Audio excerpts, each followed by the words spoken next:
नारीत्वश्व गौरवं वहन्ति द्रौपदी दीप्तिमतीश्वदा अपमानेऽपि त्रिरा नारी तेजस्व भाति कृष्ण। কে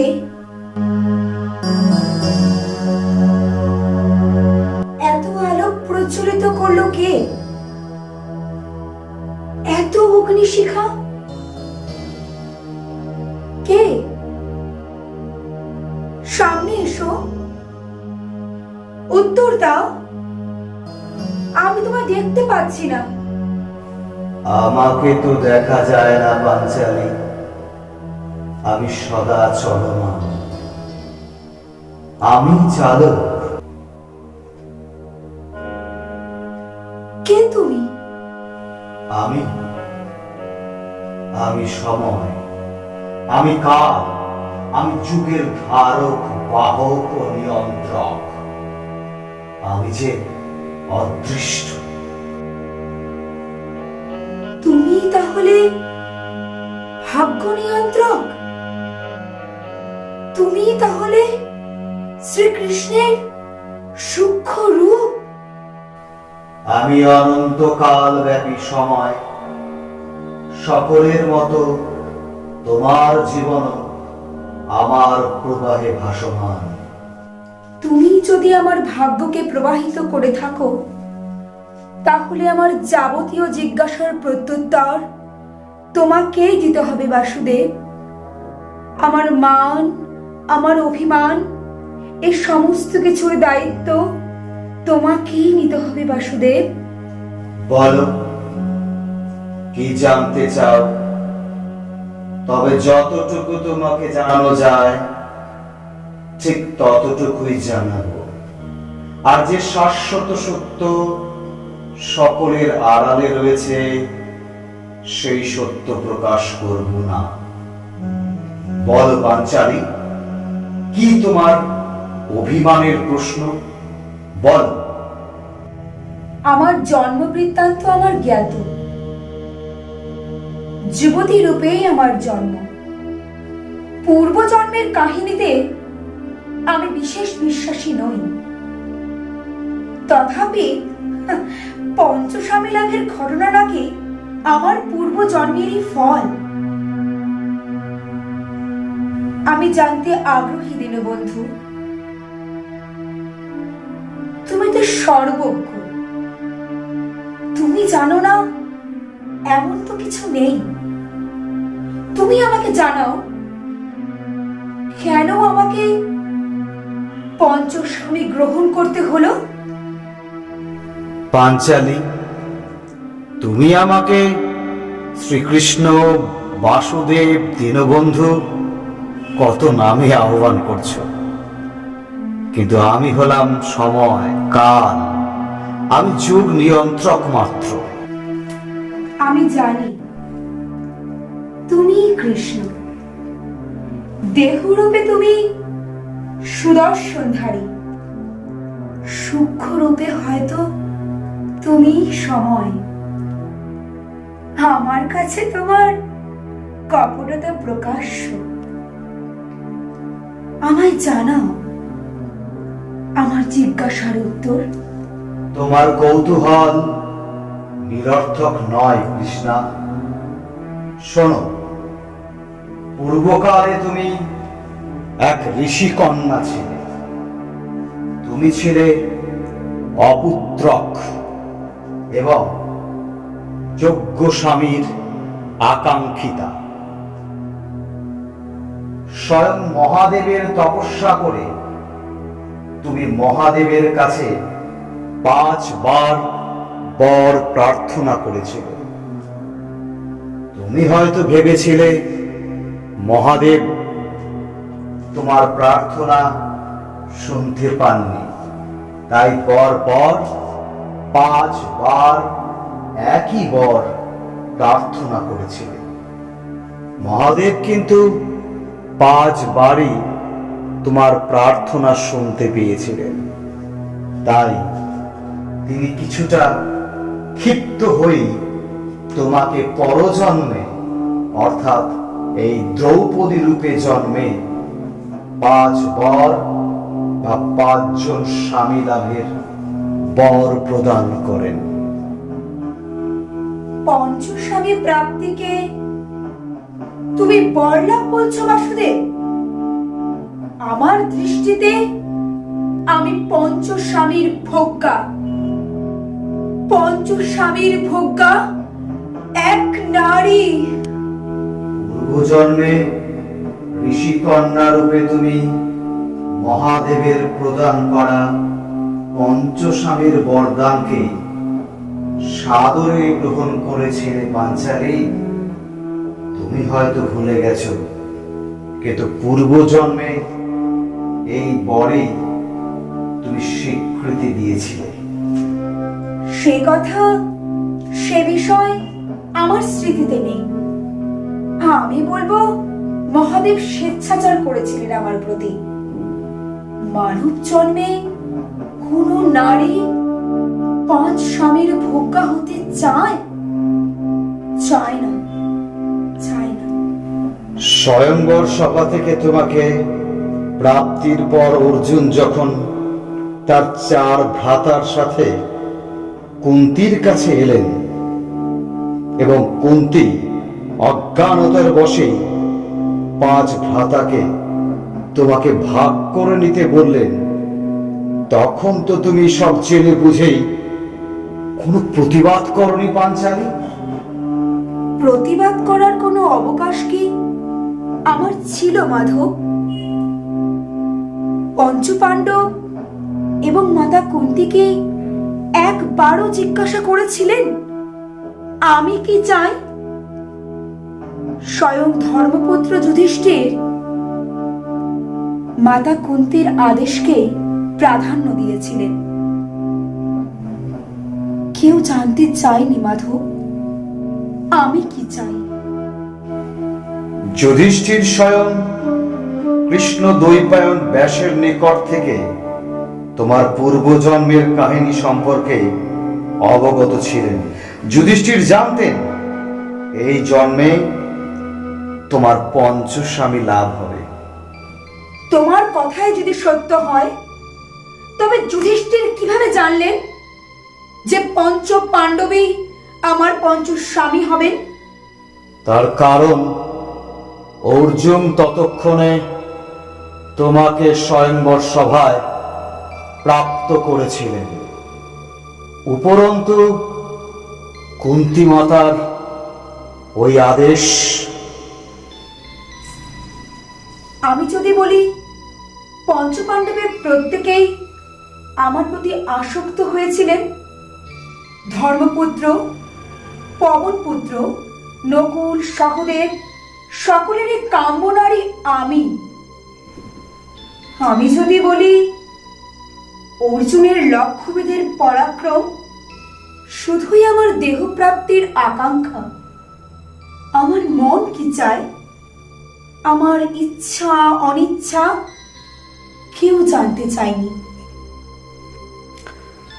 তোমার ভাবনা অমূলক নয় কৃষ্ণা। পঞ্চপাণ্ডবের প্রত্যেকেই যদি তোমায় কামনা করে থাকে, তবে এর পিছনেও যথেষ্ট কারণ আছে। কারণ তো আছেই।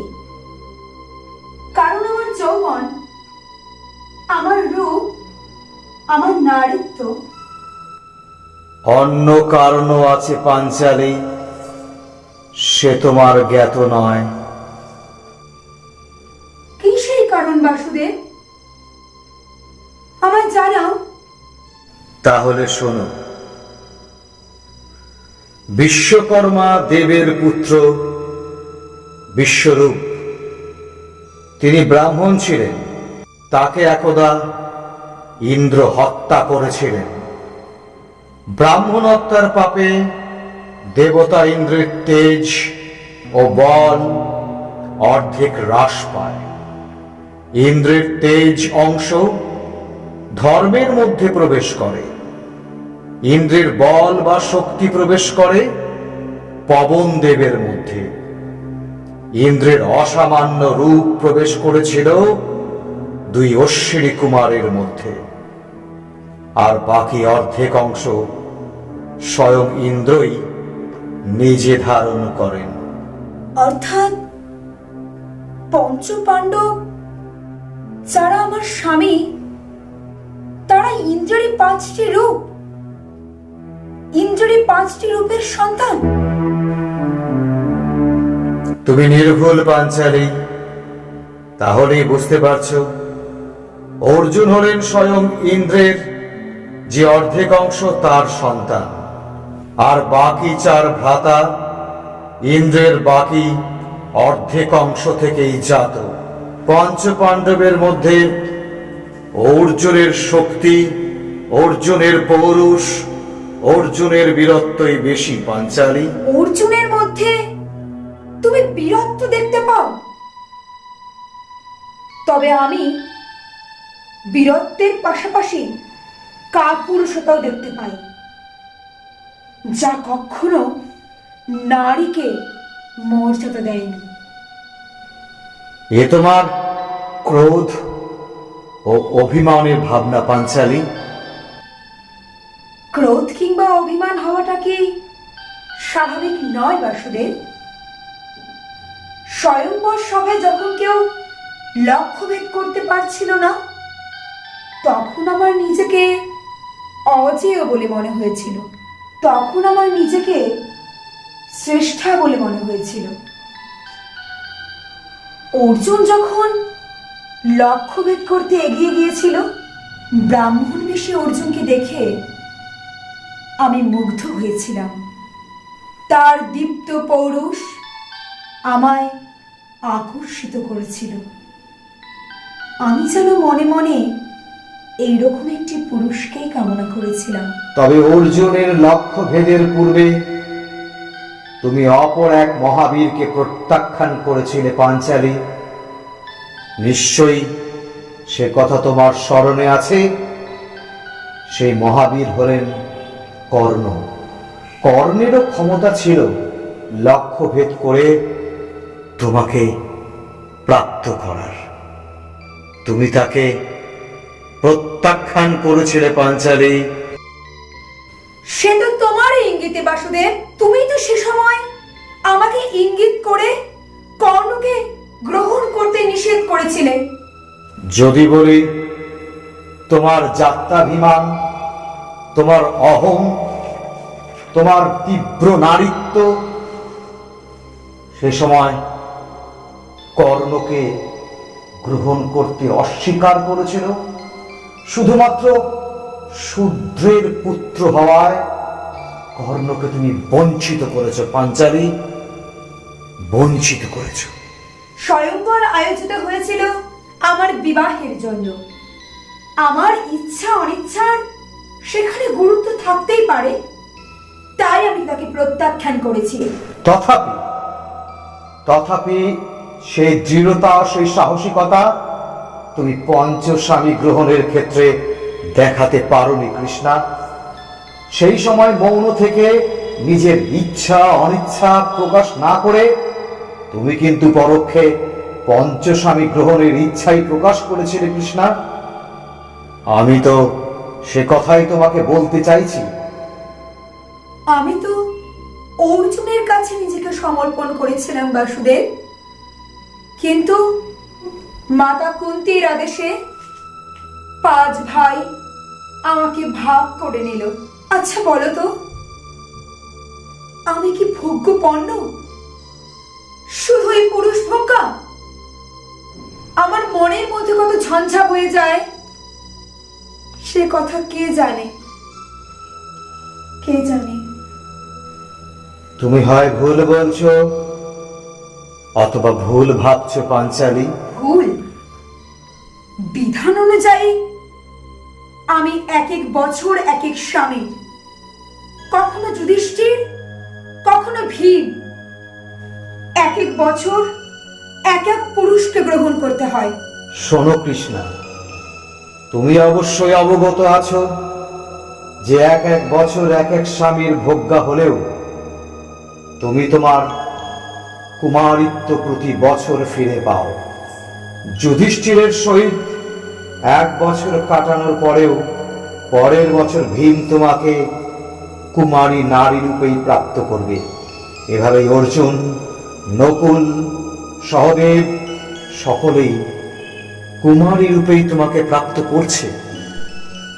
এ তো পুরুষ ভোগ্যা হয়ে ওঠার এক নিদারুণ বিধান। যে পুরুষ আমাকে প্রাপ্ত করবে সে আমার কুমারী দেহই পাবে, আমার কুমারিত্বই সে ভোগ করবে। তাই না বাসুদেব?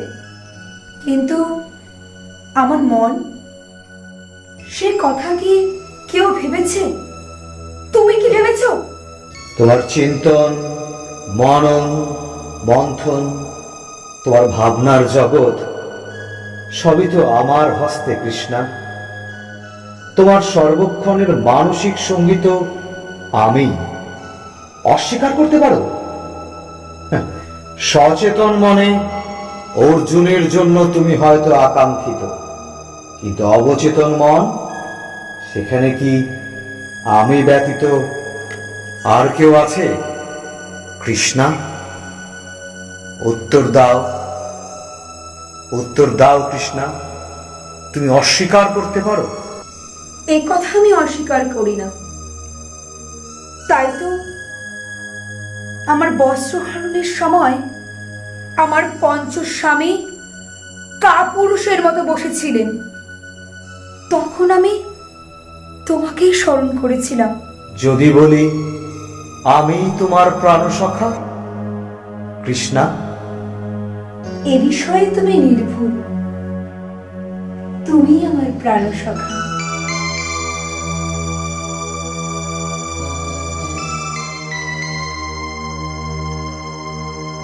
তথাপি তুমিও নিঃস্বার্থ নও কৃষ্ণ। তুমিও আমায় নিজের আকাঙ্ক্ষা, নিজের লিপ্সায় সখী রূপে গ্রহণ করেছ। অস্বীকার করো? অস্বীকার করি না। তুমি ধ্রুপদ রাজার সন্তান কামনার যজ্ঞে যেই ক্ষণে তীব্র যৌবনবতী অবস্থায় জন্ম নিয়েছিলে, সেই ক্ষণেই আমি জ্ঞাত হইছে সেই নারীর আগমন হয়েছে, যে নারী মহাভারতের কেন্দ্রীয় এক চরিত্র রূপে গণ্য হবে। তুমি যজ্ঞাগ্নি সম্ভূতা, তুমি দ্রৌপদী, তুমি পাঞ্চালী, তুমি মহাভারতের নিয়ন্ত্রক। এ তো পার্থিব কারণের কথা ব্যক্ত করলে বাসুদেব, কিন্তু হৃদয়ের কথা, তোমার হৃদয়, তোমার ইচ্ছা, তা কি তুমি ব্যক্ত করেছিলে যখন তুমি আমায় স্বয়ম্বর সভায় প্রথম দেখলে? নিঃসন্দেহে তুমি শ্রেষ্ঠা রমণী কৃষ্ণা। সেই স্বয়ম্বর সভায় তুমি আমার দৃষ্টির আকাঙ্ক্ষা উপলব্ধি করতে পেরেছিলে। স্বীকার করি, স্বীকার করি, তোমার রূপ ও যৌবন সকলের মতো হয়তো আমাকেও প্রলুব্ধ করতে পারত, কিন্তু কিন্তু কিন্তু তুমি তো আমায় স্ত্রী রূপে গ্রহণ করতে পারবে না। তোমার লক্ষ্য তো বহুধা, বহুবিধ, বহুব্যাপী। তাই তুমি এমন ব্যবস্থা করলে যেন আমি সর্বক্ষণ তোমার সম্মুখেই থাকি। এ তোমার নিজস্ব ভাবনা কৃষ্ণা। তুমি তো সর্বজ্ঞ, সর্বনিয়ন্ত্রক। তাই তো তুমি আমায় কর্ণকে প্রত্যাখ্যান করতে ইঙ্গিত করলে।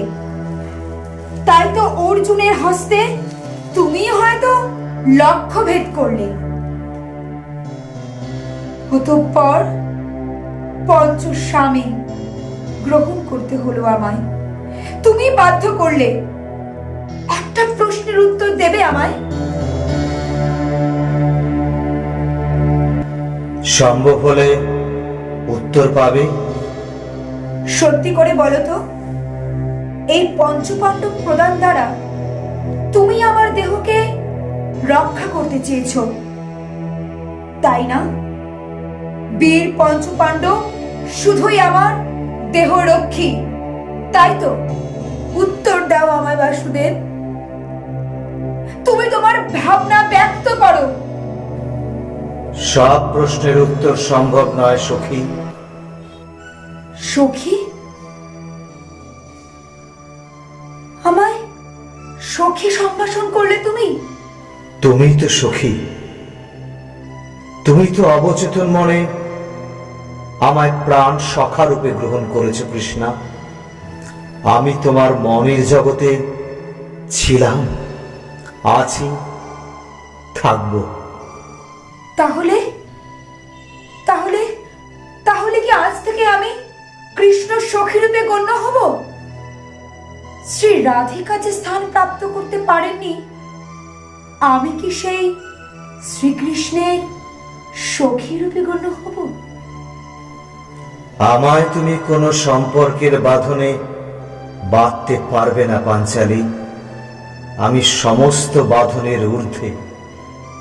তবে তুমি নিজেকে আমার সহিত সখী রূপে সম্পর্কের বাঁধনে থাকতেই পারো।